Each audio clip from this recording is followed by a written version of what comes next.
तक सीएम का हाथ में पहुंच जाएगा। चिंता मत कीजिएगा। सभी को प्यार भरा नमस्कार। सबसे पहले मैं हमारे बीच जो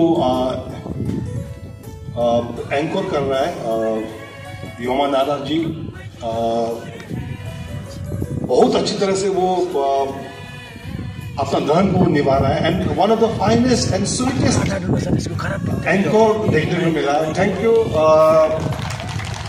नारा जी, थैंक यू सो मच। हमारे बीच मौजूद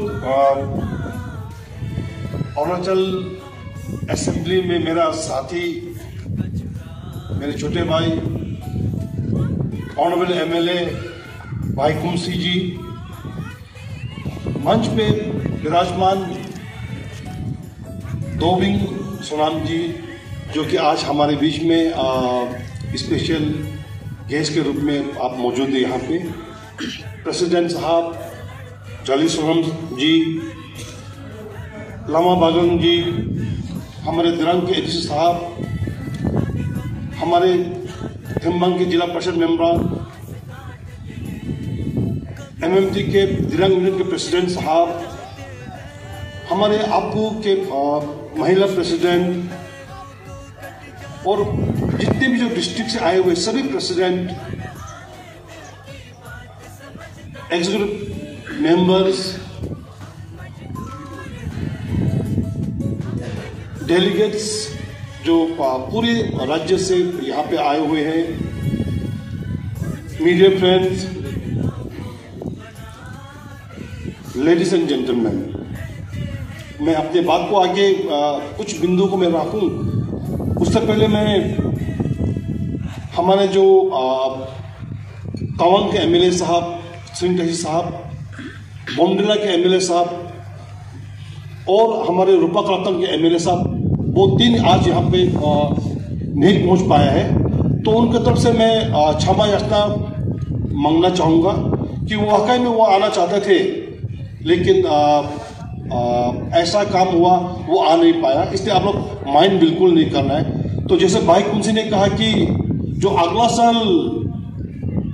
साल जब हम लोग आपका जो 19 जनरल कॉन्फ्रेंस जब बनाएंगे उस वक्त हम सीएम साहब को तो हम वादा नहीं करता है, बाकी सिंह टही साहब, डोंगरू साहब और दर्जन साहब जहां कहीं में वो कान पकड़ के भी हम लोग लेके आएगा साथ में, उसके लिए आप बिल्कुल मतलब आप विश्वास रखिएगा। और साथ साथ भाई ने मिथुन भी बोला है, जो भाई ने जो मिथुन बोला तो ये मिथुन वाला है, हम याक वाला है, तो याक भी हम लेके पहुंचेगा, मिथुन भाई लेके पहुंचेगा।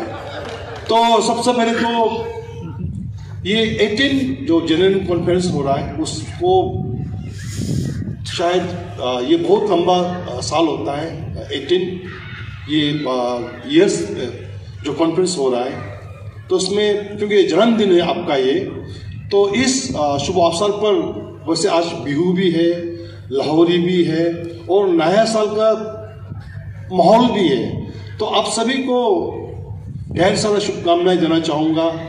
18 जनरल कॉन्फ्रेंस में आप लोगों ने जो भी पिछले 12 से लेके 15 तक में 3-4 दिन के दरमियान आप लोगों ने हमारे जो वर्कर्स यूनियन का हित के लिए अच्छा कदम उठाया आप लोगों ने, और इसका फल जरूर मिलेगा, अच्छा फल मिलेगा। तो आप सभी को इस 18 कॉन्फ्रेंस में दिरांग के तरफ से, क्योंकि मैं यहाँ का विधायक हूँ, दिरांग की तरफ से on behalf of public of Dirang आप सबको मैं भी स्वागत करना चाहूँगा। कुछ कमी रहा होगा, ठंड भी बहुत ज्यादा है, ऐसा ठंडा तो है, ठंडा का भी मजा कुछ अलग ही मजा है। इससे आप लोग देखा होगा हम लोग लड़के लोग बहुत सुंदर है, सफेद है, इसी के कारण है, ठंडा का वजह से। अब तवांग जो पूरा लाल गाल मिलेगा, हमारा सेंगे न्यूमोदुंग में जाइए, मंदरा फुदुंग जाइए, पूरा लाल गाल मिलेगा, और ठंडा के कारण से इसलिए सुंदर भी बहुत सुंदर है। सिर्फ तन सिर्फ नहीं बल्कि मन भी बहुत सुंदर है हम लोग दिरांग वालों। तो आप लोगों को मैं स्वागत भी करना चाहूंगा, साथ साथ में ढेर सारा मतलब बधाई देना चाहूंगा। मैं बात को आगे लेते के जाऊं उससे पहले फिर आपका जो प्रेसिडेंट साहब को बारे में मैं 2-4 शब्द मैं कहना चाहूँगा जाले सोनम साहब को, क्योंकि मैंने भी जब हम एमएलए नहीं थे उससे पहले हम सुनता था जाले सोनम बोल के, और ये 35 साल आपने जो हमारे जो वर्कर्स को जो डेडिकेट किया है बहुत मायना रखता है। इसी के कारण से बहुत सा परिवार ऐसा है जो मजदूर परिवार, जिसे आप खुद ने कहा, बहुत से लोगों को नौकरी दिया, और मेरा ख्याल से सिर्फ नौकरी नहीं, बाकी और भी बहुत सा वेलफेयर स्कीम्स लाने में, प्रोग्राम्स बनाने में, पॉलिसीज को एडॉप्ट कराने में आपका बहुत बड़ा हाथ रहा है। तो मैं आपको भी मैं थैंक्स करना चाहूँगा पूरा वर्कर्स परिवार की तरफ से, अरुणाचल प्रदेश की तरफ से, कि वाकई में एक सच्चा लीडर जो वर्कर्स के बारे में सोचता है, उनका दुख के बारे में सोच के काम करता है, ऐसा लीडर बहुत कम मिलता है। तो मैं आपको बधाई देना चाहूँगा, और ये अब खत्म नहीं करना है, आपको और आगे लेके जाना है। हमारा मजदूर परिवार को, किसान को, जो इकोनॉमिकली जो वीकर सेक्शन है, उनको सबको आगे लेके जाना है। उसमें हमसे जो बन पाएगा, भाई बहन से जो बन पाएगा, बाकी 2 विधायक आज आपके बीच में नहीं है हमारे, दोरजी मंगुंदी और दुंगरू, हम लोग बाकी कोई आपका साथ दो ना दो, लेकिन हम लोग 4 एमएलए आपका साथ एकदम भरपूर देगा हम लोग। तो बड़े भाई जाले सोनम, आपको भी बेस्ट विशेष, आप आगे भी और अच्छा काम कीजिएगा, और राज्य तभी आगे बढ़ेगा जब उस राज्य का, उस देश का जो मजदूर और किसान ईमानदारी से काम करेगा, अपना धर्म को निभाएगा। और हमको बहुत प्राउड फील हो रहा है आज इस मंच से कहते हुए कि अरुणाचल प्रदेश आज जो सिस्टर्स है अरुणाचल नॉर्थ ईस्ट में, उसमें नंबर 1 पे आज खड़ा होके बैठा हुआ है, और उसका श्रेय में पेमा खांडू साहब को तो मैं दूंगा, लेकिन हमारा जो मजदूर जो परिवार है, आप लोगों को वजह से आज पेमा खांडू पूरा देश में उसको इज्जत मिल रहा है, क्योंकि जो रास्ता है आप लोगों ने बनाया है, ब्रिज आप लोगों ने बनाया, बिल्डिंग्स आप लोगों ने बनाया, जो डेवलपमेंट एक्टिविटीज हुआ अरुणाचल प्रदेश में हमारा मजदूर परिवार ने किया है। तो देश तभी आगे बढ़ेगा जब हमारा वर्कर्स वो लोग ईमानदारी से आप लोग अपना धर्म को निभाएगा, और अरुणाचल प्रदेश में आप लोग अपना धर्म को निभा रहा है, उसके लिए मैं करेंचे कहना चाहूंगा आप सभी को। साथ ही साथ मेरा तरफ से एक और अनुरोध भी रहेगा कि जितने भी जो यहाँ पे प्रेसिडेंट साहब आपको और जितने भी डिस्ट्रिक्ट प्रेसिडेंट्स हैं, हम लोग केवल जो ऑर्गेनाइज्ड लेबर को ही हम लोग, वर्कर्स को हम लोग नहीं संभाला है, बल्कि जो अनऑर्गेनाइज्ड जो लेबर है उसको कौन देखेगा, उसका कोई नहीं देखने वाला। जैसे मिसाल के तौर पे ग्रेप का लेबर हो गया, और हम सबके घर में कंचा है, कंची है, दे आर ऑल्सो वर्कर, लेकिन उसका महत्व कीजिए कोई भी नहीं। तो मेरा तरफ से ये विनती रहेगा कि जितने भी डिस्ट्रिक्ट प्रेसिडेंट्स हैं आप लोग, प्रेसिडेंट साहब आपके नेतृत्व में, आपका लीडरशिप में, जो अनऑर्गेनाइज्ड जो मजदूर है उनको भी आपके अंदर लेके आना है। आप वो के अंदर में लेके अगर चलाएगा तो मेरा ख्याल से आप लोग भी और ज्यादा तगड़ा बनेगा, आप लोग, आपका परिवार और बढ़ेगा, आप लोगों को और शक्ति मिलेगा, आप लोगों को आशीर्वाद भी भरपूर मिलेगा भगवान से। तो मेरा विनती है आप लोग हो सकने से जितने भी जो अनऑर्गेनाइज्ड जो लेबर्स लोग हैं, वर्कर्स लोग हैं, उन लोगों को भी आप लोग को करा के देना है। साथ ही साथ सोनम साहब ने एक बात कहा था कि हाँ वाकई में ये जो कंबल संबल जो देता है वो अच्छा बात है, कभी कभी आप सोलर लैंप दे देता है। मेरा मानना है कि जब सिक्किम में, आसाम में वर्कर्स लोग के लिए सरकार घर बना के देता है तो अरुणाचल क्यों नहीं दे सकता है? हम लोग भी दे सकता है, अरुणाचल प्रदेश भी दे सकता है। सब मजदूर को घर मिलना चाहिए और सरकार को उसके लिए एक्स्ट्रा पैसे देना जरूरत नहीं है, कोई पॉलिसी भी बनाना जरूरत नहीं है। ऑलरेडी है जो 1% जो लेबर सेस करता है, हर एक डिपार्टमेंट सब करता है, वो करोड़ों में जमाता है। वो पैसा कहाँ जाता है? कंबल दिखा के, आपका लैंप दे के, शायद मेरा ख्याल से महसूस होता भी होगा, नहीं भी होता होगा, लेकिन कंबल से किसी का जिंदगी नहीं बनेगा। हाँ, अगर किसी को घर दे देगा तो उसका जिंदगी बहुत सुखमय होगा, बहुत आरामदेह होगा। तो मेरा तरफ से भी ईटानगर जाने के बाद में सीएम साहब से मिलने के बाद बाकी जितने भी जो ऑनरेबल मिनिस्टर्स और हमारे जो ऑनरेबल जो एमएलए लोग हम जब मिलेगा, हम लोग इसी बात को हम लोग जोड़ देगा कि ये बाकी सब छोटा मोटा चीज आप खर्चा करना बंद कर दो। सदी से हर एक डिस्ट्रिक्ट में एक बार में तो नहीं सकेगा, फेस वाइज करके घर बना के देना चाहिए। और दिनांक में तो मैं आप सभी को बताना चाहूंगा कि मैंने एक ईडब्ल्यूएस का मैंने घर बना के रखा हुआ है। यहाँ पे 350 जो इकोनॉमिकली जो वीकर सेक्शन है, हम उनको देने जा रहा है सीएम साहब के हाथ से। और ये हम नेक्स्ट मंथ हम देगा 300 परिवार को हम घर देने जा रहा है दिनांक में, वो भी आरसीसी घर, 1 बेड और आपका फ्लैट रहेगा वो। तो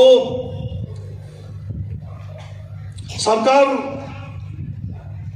या कोई भी हो, जब आपको जब घर दे देगा तो हमको पूरा विश्वास है कि आप लोग हमेशा सरकार का साथ देता है। घर अगर मिल जाएगा तो आप लोग फिर गवर्नमेंट को छप्पर फाड़ के आप लोग मदद करेगा, आप लोग अपना काम में भी आप लोग ज्यादा करेगा, इलेक्शन में भी आप लोग पूरा वोट गवर्नमेंट जो जहां बोलेगा वहीं मरेगा। तो हम लोग कोशिश करेगा कि अपील भी करेगा, आपको घर, हर एक मजदूर को घर मिलने के लिए हम लोग प्रयास करेगा, पूरा कोशिश करेगा। और पैसा बहुत ज्यादा है और ये हम लोग का सरकार के ऊपर में इतना ब्लेम करता है कि ये करप्शन, वो करप्शन। वैसे प्रेसिडेंट साहब ने बहुत अच्छे से बोला कि करप्शन को मेरा ख्याल से पेमा सरकार आने के बाद में बहुत ज्यादा उन्होंने रोका है। पेमा खांडू सरकार आने के बाद में, पेमा खांडू सरकार, हमारा सीएम, हम लोग एमएलए लोगों को बहुत टाइट करता हो, मिनिस्टर को बहुत टाइट करता हो। वो टाइट इसलिए करता है कि हमारा जो अरुणाचल वो आगे जाए, हमारा अरुणाचली वो आगे जाए बोल के। बाकी हर एक क्षेत्र में पेमा सरकार की तरफ से, चाहे वो हेल्थ हो, चाहे एजुकेशन हो, अब वेलफेयर स्कीम वगैरह वो दे रहा है, बहुत अच्छा काम कर रहा है ये सरकार। अभी मिसाल के तौर पे जो हम लोग का जो सिविल सर्विस का पेपर लीकेज का सब पेमा को गाली कर रहा है, हमारा सीएम को गाली कर रहा है, डीसीएम को गाली कर रहा है। लेकिन आप लोगों को पता होगा ये पेपर लीकेज ये पहला बार नहीं हुआ, ये पेमा सरकार से आगे के सरकार में भी हुआ, ये बहुत बार हुआ, लेकिन अरेस्ट कभी भी नहीं हुआ। ये पहला सरकार है, कम से कम 60-70 50 लोगों सबको जेल में डाल के रखा हुआ है और बहुत आदमी जेल में जाएगा। तो ऐसा सरकार को मेरे ख्याल से हम लोगों को जज करना है, हम लोगों को फैसला करना है।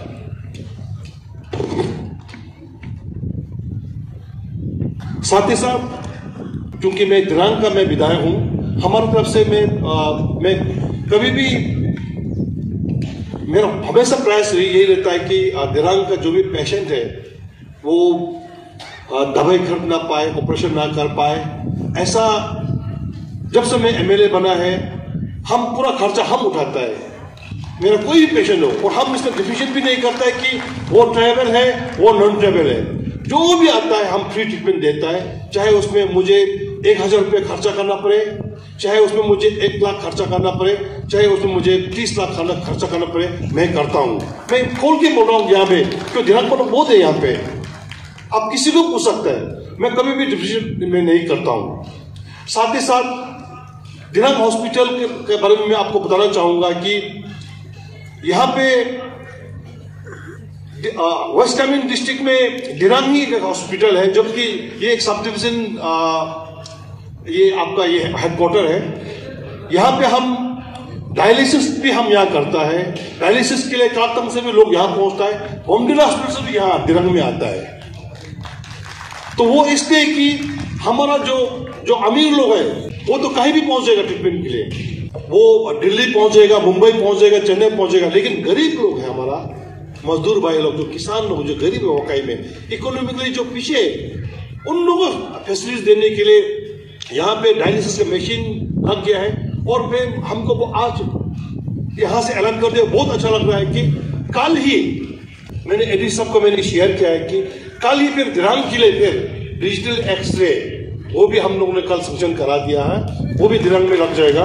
साथ साथ में डिजिटल एक्सरे के साथ में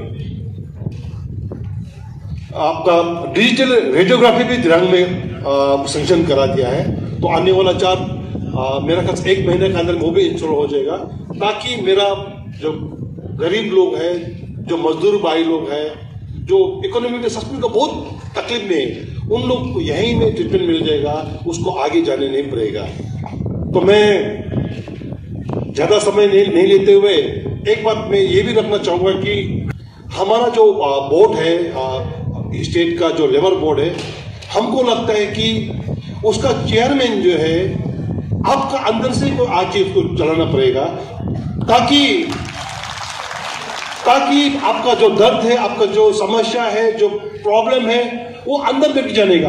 अब हम जैसे आदमी को चेयरमैन बना देंगे, एमएलए, हमको शायद हम नहीं कर पाएगा, हम इतना आपको जस्टिस नहीं दे पाएगा जितना आप लोगों के बीच से अगर कोई चेयरमैन बन के आएगा, ताकि आपका साथ उठना, आपका साथ बैठना, आपका साथ खाना हम नहीं कर पाएगा, लेकिन आप लोगों के बीच में होगा तो वो कर पाएगा। तो हम लोग को तब से कोशिश रहेगा कि हम मुख्यमंत्री जी को भी हम रिक्वेस्ट करेगा, डीसीएम साहब को भी रिक्वेस्ट करेगा कि अगला जो चेयरमैन बनेगा एमएलए से उसको नहीं बनाना है, आप लोगों के बीच से कोई बनना है। मैं रिक्वेस्ट करूंगा। साथ ही साथ आपका चेयरमैन साहब ने कहा था कि बहुत सारे लोग सोचता है कि जो लेबर बोर्ड का प्रेसिडेंट है मुझे घिन करता बोलता है कोई, उसको छोटा, ऐसा बिल्कुल ही नहीं। आप लोग जो है स्टेट को बनाने वाला आप लोग हैं, देश को बनाने वाला आप लोग हैं।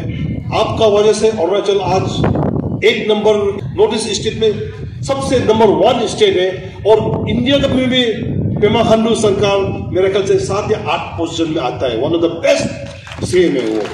तो वो सब आप लोगों की वजह से, इसलिए आप लोग अपना आपको छोटा नहीं समझना है। आप लोग से बड़ा कोई भी नहीं है। आप लोग रहेगा तो हम लोग है, आप लोग नहीं रहेगा तो हम लोग भी नहीं रहेगा, हम लोग को कुर्सी भी उड़ जाएगा। तो आप लोगों का प्यार हम लोग को मिलते रहे। हम लोग को तब से कोशिश रहेगा कि हम भी जो सकता है हम लोग हम लोग तन मन धन से हम लोग मदद करने की कोशिश हम लोग करेगा। तो मैं अपने बात को खत्म करूं उससे पहले मैं क्योंकि मुझे दिल्ली भी पहुंचना है, एक चीज है, हमारा प्रेसिडेंट साहब बार बार बोल रहा था कि ये लो होना है, वो लो होना है बोलता है, बहुत सारे लोगों के बारे में बोला है। हमको तो लोगों के बारे में पता नहीं है, लेकिन जो लीडर लोग हैं, चाहे वो हम लोग एमएलए हो, चाहे आप लोग ऑफिसर्स लोग हो, चाहे लेबर यूनियन को जो चलाता हो, एक ही लोगों को विश्वास कीजिए। आप लोग प्यार कीजिएगा, लेबर को, मजदूर को प्यार कीजिएगा, किसान को प्यार कीजिएगा। सबसे बड़ा लो मेरा ख्याल से ये प्यार ही होगा। तो आप मेरे बात यही खत्म हो गया। चिंता मत कीजिएगा, जो जेन्युइन पक्का होगा उसको जरूरत पड़ेगा तो नहीं, सरकार नहीं मानने से असेंबली में हम खुद भी चिल्ला देगा, हम इसको उठाएगा, पक्का उठाएगा। बीएलपी में भी हम उठा देगा, असेंबली में भी उठा देगा। मेरा ख्याल से उठाने जरूरत नहीं पड़ेगा, क्योंकि आपका मुख्यमंत्री बहुत अच्छा है, आपका डीसीएम बहुत अच्छा है। आप लोगों का काम मेरे ख्याल से हो जाना चाहिए। और ये मेमोरेंडम कल तक सीएम का हाथ में पहुंच जाएगा, आप लोग चिंता मत कीजिएगा।